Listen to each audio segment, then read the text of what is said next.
C'est la fin de l'année! Bonjour à tous, on se retrouve aujourd'hui en ce 24 décembre, jour de Noël, donc joyeux Noël à tous. Et on se retrouve aujourd'hui en ce début de semaine pour revenir sur les meilleures séries de l'année, les séries que j'ai préférées. Si vous suivez déjà la chaîne, vous l'avez remarqué, on a commencé à parler séries cette année à partir du mois d'août, ce qui fait que oui, je suis passé certainement à côté de pas mal de séries. Il y en a certaines qui sont sorties en début d'année que j'ai certainement rattrapées, dont je vais parler aujourd'hui parce qu'il y en a eu des très bonnes. Ce qui fait qu'aujourd'hui, habituellement, là où je fais des top 10 et des flop 10 des films, d'ailleurs les top et les flops films sortiront en cette fin de semaine, et bah aujourd'hui pour les séries, ce ne sera pas un top 10 mais un top 6 parce que j'avais pas envie de rajouter 4 séries comme ça pour faire plaisir, pour arrondir. Je pense que les 4 séries que j'aurais pu potentiellement rajouter, ça serait pas forcément des séries qui auraient fini dans un top 10 si j'avais fait l'année critique complète. Donc ce sera un top 6. Si vous avez d'autres séries à me conseiller, je vous invite à le faire en commentaire. Ça me permettra en plus d'y penser et de les rattraper ensuite. Et on commence dès maintenant avec la 6ème position. Et elle sera pour The Boys. Alone, son. Soups lose hundreds of people each year to collateral damage. I can't stop. J'ai oublié de le préciser, mais tous les tops et les flops que vous allez retrouver sur la chaîne, c'est quelque chose de très subjectif. Et à la limite, comme je le dis à chaque fois, l'ordre on s'en fout un petit peu, le plus important c'est que je puisse parler de ces séries. Donc oui, The Boys, ça a été une des grosses surprises de l'année. C'est sorti un petit peu de nulle part, j'en avais mais absolument pas entendu parler avant que la série sorte, avant que ça commence à faire du bruit. J'ai vu que c'était une adaptation de comic book, ça parle de super-héros comme ça parle de super-héros, ça m'intéresse. Et c'est une série qui en plus d'être bonne a été ultra étonnante avec le contexte actuel des super-héros au cinéma, tout ce qui est Marvel Cinematic Universe, etc. Là, on va vraiment prendre le contre-pied. C'est assez drôle, très cynique, trash, et d'ailleurs le comic book l'est encore plus. Et on va te raconter cette histoire où les super-héros sont parmi nous, ils font vraiment partie de notre monde, jusqu'à même en devenir, et c'est un petit peu une critique de notre époque, en devenir des produits marketing qui vont être un petit peu supervisés par une énorme multinationale. Ça fait aussi bien sûr le parallèle avec Disney et le Marvel Cinematic Universe, donc Mickey avec tous les super-héros Marvel. On pourra regretter par contre certains personnages et certains héros qui sont pas tous traités à la même enseigne. Il y en a vraiment qui vont rester bien plus au second plan. On a bien sûr le Homelander qui est le personnage pour moi le plus marquant de la série et même l'un des personnages les plus marquants de l'année. Karl Urban aussi était excellent et les épisodes se bouffent très bien. Et c'est une excellente variation immorale des super-héros qu'on idolâtre peut-être un petit peu trop pour rien. La saison 2 est déjà prévue, il y a déjà eu des trailers qui ont été diffusés et on l'attend tous. C'est disponible sur Prime Video, j'en ai fait une critique, n'hésitez pas. On passe ensuite à Euphoria. At some point, you make a choice about who you are and what you want. Euphoria que j'ai rattrapé très tardivement ce mois de décembre. Et c'est ma série coup de cœur de l'année, je pense. Je pense que si je devais en garder une, ce serait celle-ci. Je me suis vraiment attaché à Euphoria. C'est une série qui me parle parce qu'elle m'est encore destinée, même si je suis plus étudiant. On va suivre tous ces adolescents qui sont à l'école, tous leurs problèmes. Donc que ce soit par rapport à la drogue, par rapport au sexe, leur relation avec la pornographie, l'alcool. On va parler d'absolument tout ce qui va toucher la jeunesse. Et c'est fait avec tellement de maturité que forcément ça me touche. L'intégralité du cast est excellent, à commencer par Zendaya, qui a commencé à se faire connaître du grand public avec des œuvres cinématographiques grand public. On pense bien sûr au Spider-Man et à The Greatest Showman.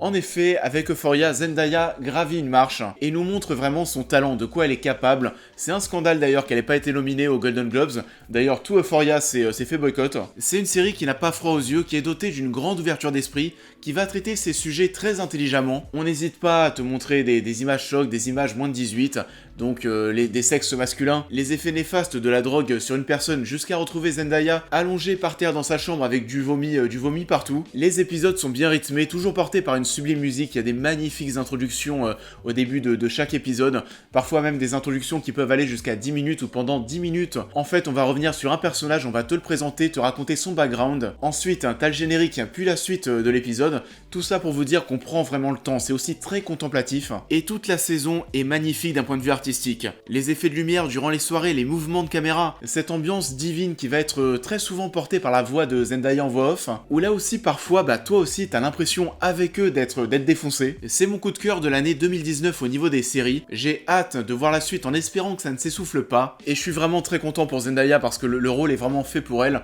En plus de nous montrer ce qu'elle peut faire, elle est aussi très drôle. Mention spéciale pour son cours sur les dick pics que j'ai vu à 2h du matin et qui m'a bien fait marrer. Dark Crystal, le temps de la résistance. Thra. At its center. Alors Dark Crystal, cette année en 2019, c'est certainement la série qui m'a foutu la plus grosse baffe d'un point de vue créatif. C'est un chef-d'œuvre technique et je me souviens très bien de cette période de l'année parce qu'en l'espace de même pas 2 jours, je m'étais bouffé dans le même week-end le film culte de 1982, la série entièrement, mais aussi le making-of qui était disponible sur Netflix, et j'ai pris un pied monstrueux. De toute façon, vous le voyez, c'est que des séries coup de cœur. Les événements de la série se déroulent avant ceux du film qui lui était, c'est vrai, un petit peu lent. Là, c'est encore un petit peu similaire, mais tu te laisses vraiment porter. C'est magique. Que ce soit l'univers, mais aussi techniquement, quand t'essayes d'imaginer comment ça a été fait, quand tu vois ces marionnettes, la justesse qui a été mise en place dans leur travail pour que ça soit aussi juste, c'est incroyable. Je vous renvoie vraiment vers le making-of parce que c'est vraiment assez dingue. Que ce soit au niveau de la création des visuels sur le papier, la création des marionnettes, comment est-ce que les marionnettistes travaillent, comment est-ce qu'ils donnent vie à ces personnages, à ces protagonistes, avec tous ces décors surélevés qui leur permettent de passer en dessous. C'est passionnant. Et Cocorico, c'est Louis Leterrier qui est derrière tout ça, qui est un énorme fan de l'œuvre originale. Il a fait de l'excellent taf, ça devait être un moment unique pour lui. D'ailleurs unique, c'est ce que j'avais mis en miniature de ma vidéo. C'est disponible sur Netflix, ça m'a fait passer un des plus beaux week-ends de mon année 2019. Je me suis pris au jeu, j'ai adoré m'immerger dans cet univers, et j'espère que vous aussi, ça a été le cas. On passe maintenant à Watchmen. I played. Never told you about it. Your head would explode. Who are you? Et ça, le moins qu'on puisse dire, c'est qu'on l'a attendu cette série. À partir du moment où ça a été annoncé, il y a une grosse hype qui a été mise en place et HBO ne nous a pas déçus. Watchmen, c'est une série et un univers qui va être assez compliqué à résumer parce qu'il y a énormément de choses à comprendre. On est encore une fois dans un délire où les héros sont parmi nous et vont avoir un énorme impact sur notre monde d'un point de vue politique. On va combattre une dérive du chaud à dire, du Ku Klux Klan, et on va suivre cette fois-ci la Sister Night, qui est interprétée, je ne le savais pas, je ne l'avais même pas reconnue sur l'affiche, qui est interprétée par Regina King, que j'adore. Même si en ce début d'année, elle a volé l'Oscar de la meilleure actrice dans un second rôle à Emma Stone pour Sybil Street voulait parler, où on la voit à peine 10 minutes, on la voit pas beaucoup, mais c'est vraiment une actrice que j'adore par rapport à ce qu'elle dégage. Elle a vraiment la gueule de la bonne maman. J'ai envie que ce soit ma deuxième maman. Et c'est une saison qui est parfaitement narrée. En termes d'écriture, c'est du très lourd. Mais si c'était que ça, on a aussi des grands moments de bravoure qu'on va retrouver dans la saison. Et on va bien sûr revenir sur l'incroyable épisode 6. Ou alors là, c'était du caviar en termes de réalisation, de mise en scène, d'écriture, de narration. Tout était aux petits oignons. Beaucoup de personnes l'ont dit et je le confirme. Il s'agit certainement d'un des meilleurs épisodes de l'histoire de la télé. Les 2 derniers épisodes, les épisodes 7 et 8, nous réservent aussi leur petit lot de surprises. Et tout comme The Witcher par contre, qui vient de sortir, c'est une série qui s'adresse principalement dans un premier temps pour tout comprendre, pour comprendre les subtilités, qui va s'adresser déjà dans un premier temps aux personnes qui ont déjà un léger passif avec la licence. C'est la suite du comic book et non pas du film de Zack Snyder qui lui était une adaptation. Et en vrai, la majorité des gens vont vous dire qu'il faut lire le comic avant de voir la série, absolument. Personnellement, le comic, je vais l'acheter, je vais le lire, mais j'avais simplement vu le film, et heureusement parce que je pense que sinon, j'aurais été pas mal paumé. On ne sait pas encore s'il y aura une saison 2, en tout cas ce qui est sûr, c'est que si elle est dans la même veine, c'est un grand oui, et j'espère qu'elle viendra. Numéro 2, Tchernobyl.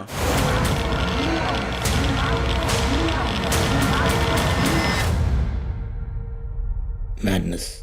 Je pense que c'est la série qui va finir top 1 de tous les classements de fin d'année concernant les séries télé. C'est pas mon cas, désolé, mais ça joue à rien. Donc oui, j'ai adoré Tchernobyl, comme tout le monde. C'est une série avec une ambiance qui va vraiment te tuer intérieurement. C'est hyper froid, c'est glaçant. C'est une mini-série de 5 épisodes qui va être narrée de façon à ce que tu comprennes tous les enjeux de cette catastrophe, où on va avoir par exemple tout à chaque épisode on va suivre le point de vue d'une personne ou d'un groupe de personnes différents, ce qui fait que ça va te permettre de comprendre tous les enjeux, tous les points de vue de toutes ces personnes, ce qu'ils ont vécu, comment d'autres humains se sont battus aussi pour contenir la catastrophe et empêcher que d'autres désastres se produisent. C'est ultra stressant et oppressant parce que c'est un mal que tu ne vois pas, tu combats quelque chose que tu ne vois pas, et ça devait être à la fois infernal et horrible comme situation. On va voir que c'est un peu la faute de beaucoup de personnes à pas mal de niveaux, comment ça a impacté la population jusqu'à en devenir assez gore parfois. D'ailleurs, pour vous raconter un petit peu ma vie, la semaine prochaine, je serai en Ukraine pour fêter le nouvel an, et donc je serai à Kiev, j'ai prévu d'aller visiter Tchernobyl. Si à la rentrée, quand je vais reprendre les vidéos, je suis tout bleu, vous saurez pourquoi. Après bon oui, personnellement c'est le genre de série que je veux voir qu'une seule fois, pas parce que c'est trop éprouvant, mais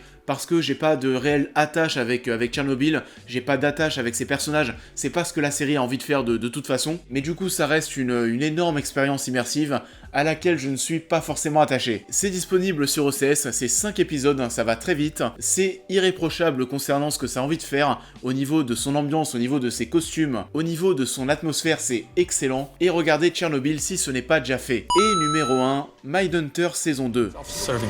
We can't have tunnel vision, Holden. What evidence is there to suspect the clan? Son, we've got 19 dead black children. You telling me that's a coincidence? T'es obligé de mettre cette série et cette saison dans le haut du panier de 2019. Pour ceux qui l'ont pas suivi, c'est la série du grand David Fincher, où l'on va suivre des profilers, la naissance même des profilers, et si vous n'avez pas envie de suivre des interviews, des interrogatoires, qui peuvent durer oui des dizaines de minutes, si vous n'avez pas cette patience et cet intérêt, cette série ne sera pas faite pour vous. La saison 1 était déjà excellente, mais là on a encore gravi un palier. Et justement, pour revenir sur ce que je vous disais sur Tchernobyl, il y a eu ce petit truc en plus qui fait que je me suis plus attaché à Mindhunter parce qu'on va plus s'attacher aux personnages, aux protagonistes, on va plus explorer dans cette nouvelle saison leur vie privée. En plus de ça, la saison 1, c'était vraiment la naissance, la création du profilage. Là, on part sur le terrain pour mettre en pratique ce qu'on a commencé à mettre en place. On va encore avoir des meurtriers ou des potentiels meurtriers qui sont tous aussi excellents que les autres. Dans la saison 1, on avait l'inoubliable Ed Kemper. La saison 2, on va en voir plein d'autres. On a aussi Charles Manson. Et là aussi, il va y avoir des choses ultra intéressantes par rapport à ça, par rapport à la relation et aux interrogatoires entre les potentiels coupables et les agents. On va avoir ce sentiment, et c'est comme un combat au fait, c'est ce que je disais dans ma critique. On a cette impression que chaque réplique est un coup porté au visage.